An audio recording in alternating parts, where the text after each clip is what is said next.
Proclamação do Evangelho de Jesus Cristo segundo João. Glória a vós, Senhor.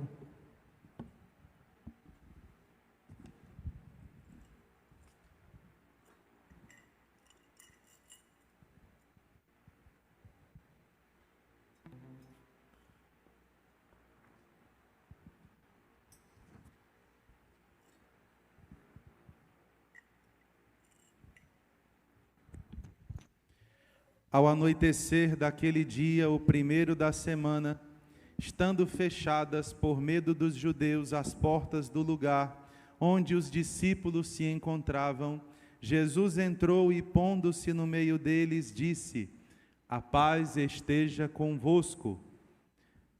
Depois dessas palavras, mostrou-lhes as mãos e o lado. Então os discípulos se alegraram por verem o Senhor. Novamente Jesus disse: "A paz esteja convosco. Como o Pai me enviou, também eu vos envio." E depois de ter dito isso, soprou sobre eles e disse: "Recebei o Espírito Santo. A quem perdoardes os pecados, eles lhes serão perdoados. A quem não os perdoardes, eles lhes serão retidos." Palavra da salvação. Glória a vós, Senhor. Aleluia, aleluia. Aleluia, aleluia. Aleluia, aleluia, aleluia. Aleluia, aleluia, aleluia, aleluia. Chegou o dia de Pentecostes. Pentecostes coincide com a festa chamada de Festa das Tendas ou Festa das Cabanas, que era também a festa da colheita. Era quando todos os judeus que podiam traziam os seus frutos para esperar a vinda do Messias.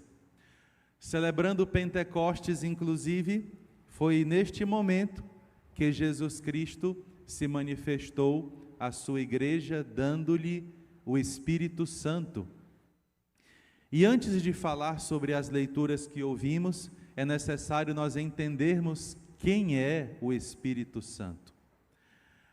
A Deus Pai nós só veremos no dia da nossa partida. Nenhum ser humano na terra contemplou Deus Pai, a não ser através de Jesus Cristo, seu Filho. A primeira pessoa da Trindade, Deus Pai, nós veremos quando estivermos na eternidade, se Deus nos der essa grande graça. Jesus Cristo, seu Filho, é o seu Filho unigênito, gerado junto com Ele, ou seja, Jesus existe junto com o Pai desde os tempos, desde a eternidade, e Jesus é um só com o Pai. Ele tem a mesma substância do Pai. Então não é filho único apenas, não é o único filho de Deus, mas ele é o unigênito, ele é o único que partilha da mesma essência do Pai. E o Espírito Santo, que é a intimidade do Pai e do Filho, que é o poder do Pai e do Filho, que é a ação do Pai e do Filho, é a terceira pessoa da Trindade. O Espírito Santo, ele está presente na criação desde o início. Foi o Espírito Santo que plasmou todas as coisas através do Filho, por ordem do Pai.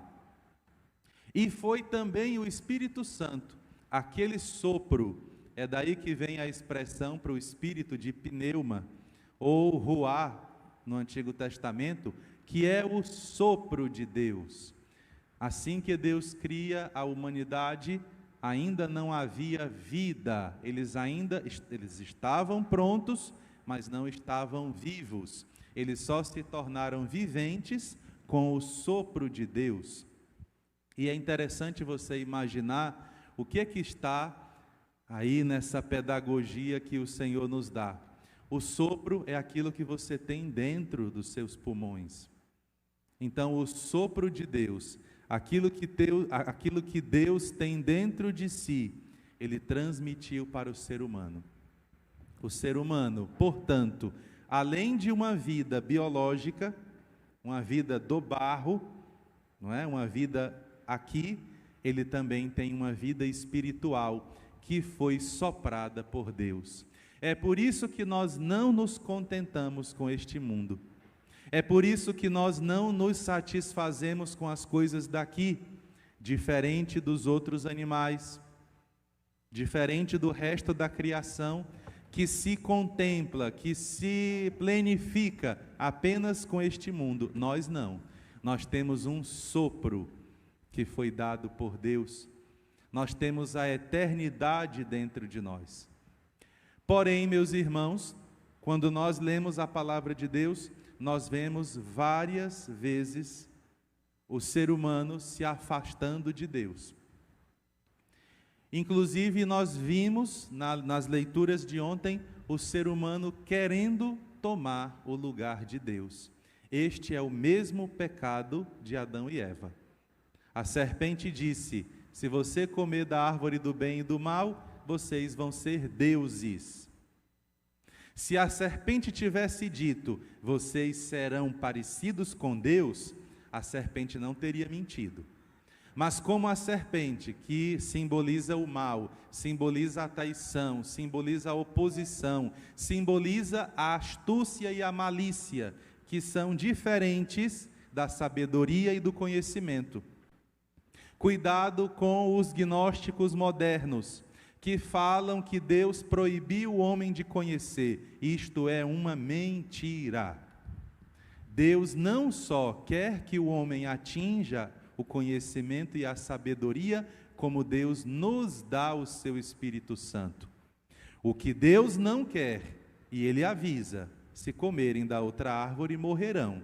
Ou seja, as consequências de uma vida onde você é Deus para si mesmo, as consequências de uma vida onde você procura viver na astúcia e na malícia, são a morte.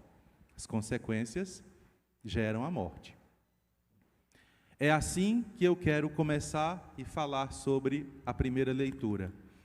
Vocês têm na primeira leitura Deus curando o que aconteceu em Babel. Na Torre de Babel, o ser humano usou a astúcia e a malícia para construir algo que os levasse a tomar o céu.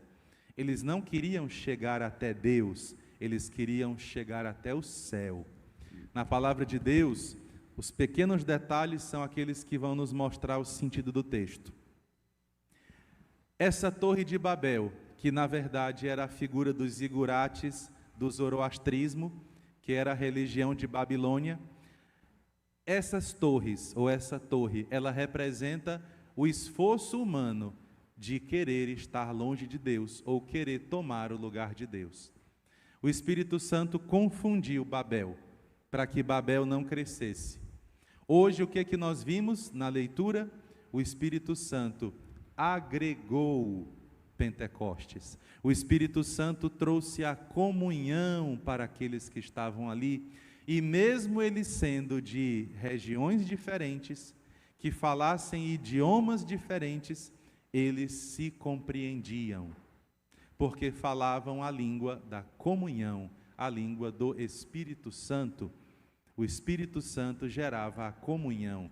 Mas eu queria voltar um pouquinho na leitura e falar dos dois primeiros sinais. No texto que nós ouvimos, diz que houve um barulho, não é? Deixa eu só confirmar aqui. De repente veio do céu um barulho, como se fosse uma ventania, e encheu a casa onde eles se encontravam. Aqui nós temos dois sinais. Primeiro, não era um barulho. No original nós temos a expressão, era uma voz poderosa. Que voz é essa? Que falando tem poder de criar. É a voz de Deus, uma voz poderosa.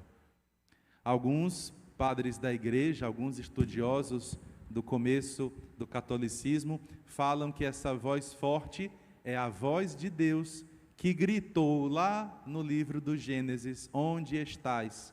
quando Adão e Eva se esconderam. Esta voz poderosa agora grita e encontra ali a nova criação, a igreja que estava ali nascendo. A segunda coisa, nós temos esta ventania. É um dos sinais, é um dos símbolos do Espírito Santo, a ventania, aquilo que é invisível, mas não é inexistente.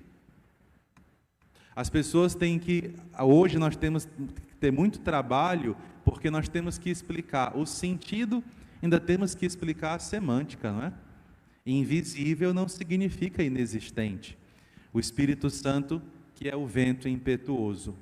Aqui também, o autor, que é São Lucas, está nos dando uma pista do que aconteceu lá no livro do profeta Ezequiel. O que é que ele diz na profecia dos ossos secos? Espírito Santo, vem dos quatro cantos do céu e sopra sobre os ossos secos. Aqui o Espírito Santo se manifestou como uma ventania. Aquele vento, aquele sopro, aquela profecia que Ezequiel falou, agora está se cumprindo na casa onde estavam os discípulos com Nossa Senhora. Ela estava lá. Ela estava presente neste momento. Ela estava obedecendo aquilo que seu filho pediu. Mulher, este agora é o teu filho. E ela de fato cuidava da igreja, dos discípulos. E eu quero terminar a nossa reflexão com o evangelho que escolhi para ler com vocês. E neste evangelho nós temos algumas coisas importantes. Nós temos tudo, né? Mas algumas coisas que nos chamam mais atenção. Nós temos em primeiro lugar o anoitecer daquele dia, o primeiro da semana. Que dia é esse? O dia da ressurreição. E o primeiro dia da semana, o que significa? Eu já vi muito católico me perguntar por que nós não seguimos o sábado. Se no Antigo Testamento Deus mandou a gente respeitar o sábado. Atenção ao que eu vou dizer.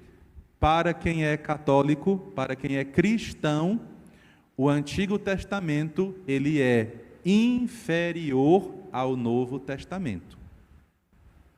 Se pudermos colocar os dois lado a lado, o Antigo Testamento é a preparação para o Novo Testamento. Então nós não vamos seguir o Antigo Testamento primeiro, nós vamos seguir primeiro o Novo Testamento. Vocês sabem quem é que segue o Antigo Testamento suplantando o Novo Testamento? Judaizantes e protestantes. Nós não somos nem uma coisa nem outra. Nós somos católicos. Nós somos a nova planta que Deus plantou na terra, que é a sua igreja. Então, no Novo Testamento, o primeiro dia da semana é o dia do encontro da família de Deus. Que dia é hoje? E qual é o dia da semana? O que nós estamos fazendo aqui? Obedecendo ao que Jesus fez, aonde ele se reunia no primeiro dia da semana. E o sentido teológico, ele é muito bonito. O primeiro dia da semana representa a nova criação. Deus criou o mundo em 6 dias e no 7º dia repousou. Jesus repousou no 7º dia, no sábado, mas no primeiro dia ele ressuscitou. Então começa uma nova criação, começa uma nova semana. Primeiro sentido. Segundo sentido, algumas vezes São João fala em 8º dia. O que é o 8º dia? É o dia que está para além daquilo que já foi feito. Deus está fazendo uma obra nova. E nesta obra nova, Jesus faz 2 coisas. Jesus sopra sobre eles o Espírito Santo e os envia. Por que Jesus soprou sobre eles? Jesus está fazendo o que Deus fez no Antigo Testamento. Jesus está soprando para que nós tenhamos uma vida nova. E a segunda coisa que Jesus faz, eu vos envio para perdoar. Interessante que a primeira coisa que o Senhor nos dá é o perdão. Muitas pessoas não entendem isso, não é? Ah, padre, por que Jesus deu o perdão? Porque o que atrapalha a nossa vida é o pecado. O pecado é aquilo que nos cega, o pecado é aquilo que nos tira dos nossos bons propósitos, o pecado é aquilo que afasta uma pessoa da outra, o pecado é aquilo que estraga um casamento, o pecado é aquilo que estraga uma família, o pecado é aquilo que estraga uma igreja. Por isso que o Senhor, em primeiro lugar, nos dá o perdão. O perdão que vem da sua ressurreição. Ele esperou. Jesus ficou esperando. Eu vou passar pelo Calvário, eu vou passar pela cruz, eu vou passar pelo sepulcro, eu vou passar pela mansão dos mortos, eu vou ressuscitar. Aí sim, depois que eu ressuscitar e depois que eu for para a eternidade de volta com o Pai, aí eu vou dar para vocês o perdão que é derramado sobre todos nós. O perdão que não foi dado para Adão e a sua esposa, porque Jesus ainda não tinha morrido e ressuscitado. Agora a obra está completa. Soprou sobre eles e disse: a quem perdoarem os pecados serão perdoados. É o presente que nos falta. Ah, padre, mas o mundo está cheio de coisa ruim e é culpa de Deus. E é Deus que manda as pessoas fazerem coisa errada. E é Deus que manda as pessoas ficarem fazendo o que não presta. E é Deus que manda as pessoas serem criminosas. E é Deus que manda as pessoas usarem o poder para fazer coisa ruim para os outros. Não. E é Deus que manda também a gente não despertar. E é Deus que manda a gente ficar ali na ignorância. Não. Por isso, o Espírito Santo é dado para que nós enxerguemos aquilo que no Antigo Testamento não foi possível ser enxergado. Peçamos ao Senhor que Ele sopre sobre a nossa paróquia, que Ele sopre sobre a igreja, este sopro de recriação e de perdão. Vamos juntos ficar em pé e vamos